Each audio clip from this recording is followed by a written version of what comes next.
बड़े ट्विशा मामले में सुप्रीम कोर्ट में ऑर्डर लिखा जा रहा है। ट्विशा केस में सुप्रीम कोर्ट की बड़ी टिप्पणी, केस से जुड़े दोनों पक्ष सार्वजनिक बयान न दें, मीडिया की बजाय जांच एजेंसियों के सामने जाएं। सुप्रीम कोर्ट ने कहा है कि केस को सनसनीखेज बनाने से बचें। दोनों पक्षों को कहा गया है कि सार्वजनिक बयान न दें, जांच एजेंसियों के सामने बयान दें। तो सुप्रीम कोर्ट ने आज स्वतः संज्ञान लेते हुए यह अहम टिप्पणी की और साथ ही साथ ये भी कहा कि मामला सीबीआई को दिया गया, जो बहुत सही निर्णय है। ये जो पूरी घटना हुई है ये दुर्भाग्यपूर्ण है और जितने भी गवाह हैं, जो चश्मदीद हैं या कोई भी इससे जुड़ा हुआ केस से है, वो मीडिया के सामने ना जाए बल्कि जांच एजेंसियों के सामने जाकर अपना बयान दे, मामले को सनसनीखेज बचाने से बचे।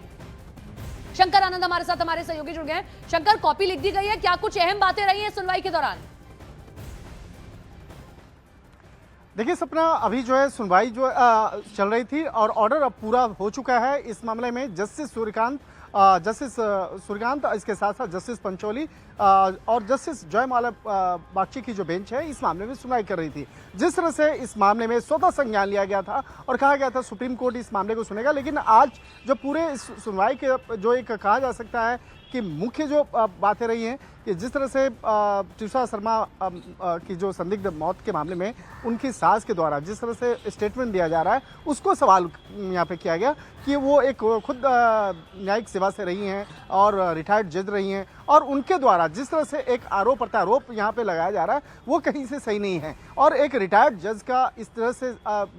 मीडिया स्टेटमेंट और कहीं न कहीं उसके प्रभावशाली होने का एक जो असर है उसके बारे में आज कोर्ट के सामने रखा गया। और इन तमाम मसलों को ध्यान में रखते हुए आज कोर्ट ने कहा कि दोनों पक्षों से अपील है कि जो भी स्टेटमेंट देना है वो आप संबंधित एजेंसी को दें। हालांकि इस मामले में पहले ही कह दिया गया है कि सीबीआई जांच की अनुशंसा पहले ही कर दी गई है मध्य प्रदेश सरकार के द्वारा। अब 1 से 2 दिनों के अंदर में हो सकता है सीबीआई के द्वारा औपचारिक तौर पर इस केस को टेक ओवर किया जाएगा, उसके बाद इस मामले की तफ्तीश करेगी। तो इस मामले में जो भी स्टेटमेंट देना है दोनों पक्षों को वो संबंधित एजेंसी के सामने दें। और पोस्टमार्टम से जुड़े रिपोर्ट्स जो हैं उसके बारे में भी कहा गया है कि उन तमाम रिपोर्ट्स का कोई मीडिया में नहीं आना चाहिए, मीडिया से जुड़ा हुआ ट्रायल नहीं होना चाहिए। और एक तरह से कह सकते हैं कि सुप्रीम कोर्ट के द्वारा आज जो इस मामले में जो सुनवाई हुई है वो मुख्य तौर पे हुआ कि जो एक स्टेटमेंट दे करके जिस तरह से केस को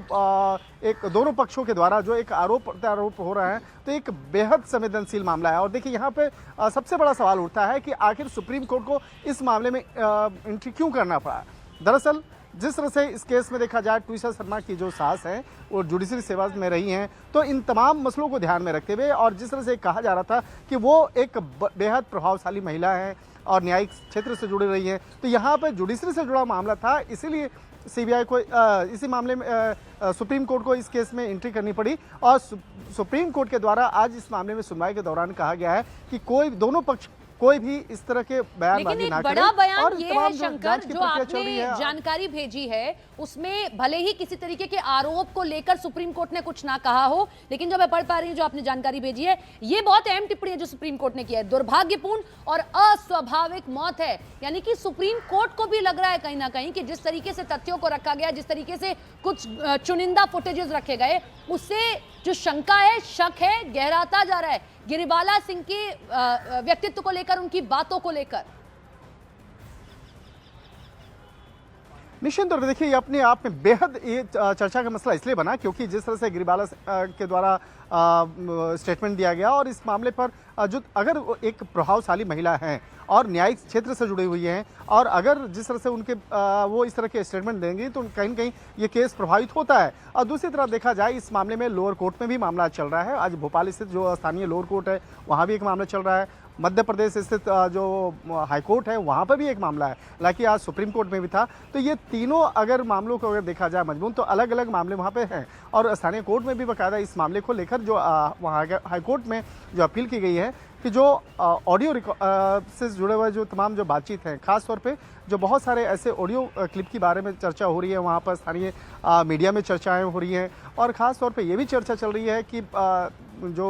ट्विशा शर्मा की सास है जुडिशरी सेवा में होने के बावजूद वो कई प्रभावशाली लोगों को फ़ोन करके इस केस को प्रभावित करने का प्रयास कर रही हैं। यह आरोप है ट्विशा शर्मा के परिजनों का। और हालांकि आज जो सुप्रीम कोर्ट में जो सुनवाई चल रही थी, ट्विशा शर्मा के जो पिता हैं वो खुद आज वीडियो कॉन्फ्रेंस के माध्यम से जुड़े हुए थे। हालांकि उनके द्वारा कोई अपील नहीं की गई, वो खुद अपनी दलील नहीं रख रहे थे, उनके द्वारा तमाम दलीलों को कोर्ट में रखा जा रहा था उनके वकील के माध्यम से। और एक तरह से कह सकते हैं कि ट्विशा शर्मा की जो सास है केस में उस बात को अगर लेकर कोर्ट जिस को तरह से आप तो वहां पे लंबे चर्चा समय से सुप्रीम कोर्ट कवर कर रहे हैं शंकर, अगर किसी केस में सुप्रीम कोर्ट को यह कहना पड़े निष्पक्ष जांच होनी चाहिए, तो अपने आप में दिखाता है कि कहीं ना कहीं देश की सर्वोच्च अदालत को भी लग रहा है कि 13 दिन लगे दोबारा पोस्टमार्टम होने में, 10 दिनों से वह व्यक्ति फरार था जो पति था, जिसके सामने घटना हुई है ये पूरी की पूरी, कहीं ना कहीं सुप्रीम कोर्ट को भी महसूस हुआ है कि कोई इन्फ्लुएंस करने की या किसी तरीके की चीजें नहीं है। बहुत शुक्रिया शंकर आपका तमाम जानकारी के लिए हमारे साथ जुड़ने के लिए।